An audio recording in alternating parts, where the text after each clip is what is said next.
Assalamualaikum warahmatullahi wabarakatuh. Hai anak-anak, bagaimana kabarnya? Berjumpa lagi dengan Pak Dimas. Nah, alhamdulillah kita sudah memasuki tema 4 dengan tema sehat itu penting. Hari ini kita akan belajar materi PKN yang berjudul Hak, Kewajiban, dan Tanggung Jawab sebagai warga dalam kehidupan sehari-hari. Nah, sudah siap? Oke, lanjut. Nah, perhatian anak-anak yang hebat, namun sebelumnya silahkan kalian klik tombol pause video ini, lalu silahkan kalian untuk berdoa terlebih dahulu, minimal membaca basmalah. Jika sudah, untuk melanjutkan video silahkan klik tombol play. Bismillahirrahmanirrahim, selamat belajar nak, semangat. Nah, untuk KD kali ini kita akan belajar memahami hak, kewajiban, dan tanggung jawab sebagai warga dalam kehidupan sehari-hari. Indikatornya, yang pertama, menjelaskan pengertian dan perbedaan hak, kewajiban, dan tanggung jawab. Yang kedua, menyebutkan contoh hak, kewajiban, dan tanggung jawab. Yang ketiga, menyebutkan tata cara pengambilan keputusan. Yang terakhir, yang keempat, menjelaskan makna dan arti pentingnya gotong royong. Yang pertama, pengertian dan perbedaan hak, kewajiban, dan tanggung jawab. Nah, sekarang kita cari tahu dulu. Yuk kita memahami pengertian dan perbedaan hak, kewajiban, dan tanggung jawab. Yang pertama kita cari tahu pengertiannya dulu. Hak itu apa sih? Hak adalah sesuatu yang layak kita dapatkan. Nah, seperti itu ya kurang lebihnya. Ini adalah pengertian dasarnya. Kemudian kewajiban adalah segala sesuatu yang harus dilakukan. Nah, kemudian tanggung jawab adalah sadar akan kewajiban serta wajib menanggung segala sesuatu dan akibatnya. Nah, perbedaannya yang pertama, hak warga masyarakat adalah sesuatu yang mutlak menjadi milik seseorang yang berkedudukan sebagai warga masyarakat. Sedangkan kewajiban warga masyarakat adalah sesuatu yang harus dilakukan seseorang sebagai warga masyarakat dengan penuh rasa tanggung jawab.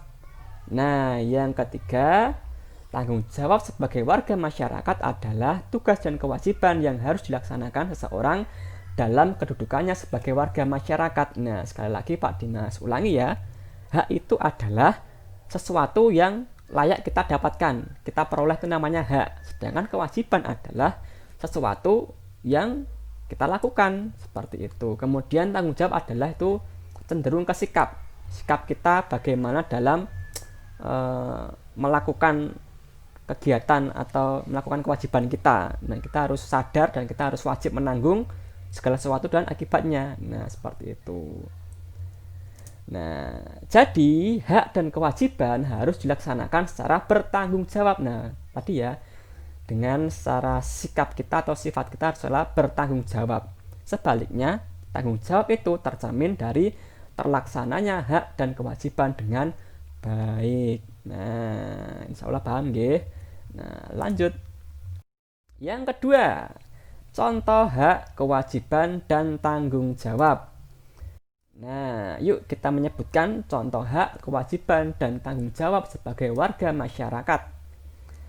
Yang pertama, hak. Ini contoh haknya ya sebagai warga masyarakat. Yang pertama, mendapatkan tetangga yang baik. Yang kedua, mendapatkan perlakuan yang baik.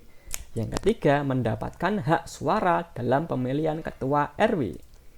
Kemudian yang kedua, kewajiban. Contoh kewajiban kita dalam sebagai warga masyarakat adalah yang pertama, ikut serta dalam kegiatan kampung. Yang kedua, memilih ketua RW. Yang ketiga, menghormati warga lain. Kemudian yang ketiga, tanggung jawab. Nah, contohnya adalah mengawal ketua RW yang terpilih. Yang kedua, selalu menjaga kebersihan lingkungan masyarakat. Yang ketiga, mengikuti gotong royong. Yang keempat, menjaga keamanan lingkungan. Yang kelima, menjaga kebersihan lingkungan. Nah, lalu selanjutnya kita cari tahu macam-macam tanggung jawab. Nah, ini sudah Pak Dimas buatkan pohon macam-macam tanggung jawab ya. Tanggung jawab itu kita bagi menjadi 4. Tanggung jawab terhadap diri sendiri, keluarga, masyarakat, dan tentunya terhadap Allah Subhanahu wa Ta'ala. Nah, yang pertama, tanggung jawab terhadap diri sendiri. Yang pertama, belajar dengan sungguh-sungguh. Yang kedua, menjaga kesehatan diri. Yang ketiga, berbuat baik. Kemudian, tanggung jawab terhadap keluarga. Yang pertama, menghormati orang tua. Yang kedua, menjaga kebersihan rumah. Yang ketiga, menyayangi anggota keluarga. Kemudian yang ketiga, tanggung jawab terhadap masyarakat. Yang pertama, menciptakan lingkungan aman dan damai, mengikuti kerja bakti, dan mengikuti ronda. Yang terakhir, tanggung jawab terhadap Tuhan atau terhadap Allah Subhanahu wa Ta'ala. Yang pertama, beribadah kepada Allah. Yang kedua, menjalankan segala perintahnya dan menjauhi seluruh larangannya. Kemudian yang ketiga, menghormati antar umat beragama. Kemudian kita mengenal jenis-jenis tanggung jawab sebagai warga masyarakat. Yang pertama, memelihara ketertiban dan keamanan hidup bermasyarakat. Yang kedua, meningkatkan rasa solidaritas sosial terhadap sesama anggota masyarakat dengan cara gotong royong. Yang ketiga, menghapuskan bentuk-bentuk tindakan diskriminasi dalam kehidupan masyarakat untuk menghindari disintegrasi masyarakat, bangsa, dan negara. Kemudian yang keempat, menjaga dan memelihara rasa persatuan dan kesatuan masyarakat. Lanjut, menjaga dan memelihara rasa persatuan dan kesatuan masyarakat itu dibagi menjadi 5. Yang pertama, hidup rukun dengan semangat kekeluargaan antar warga masyarakat. Yang kedua, setiap warga masyarakat menyelesaikan masalah sosial secara bersama-sama.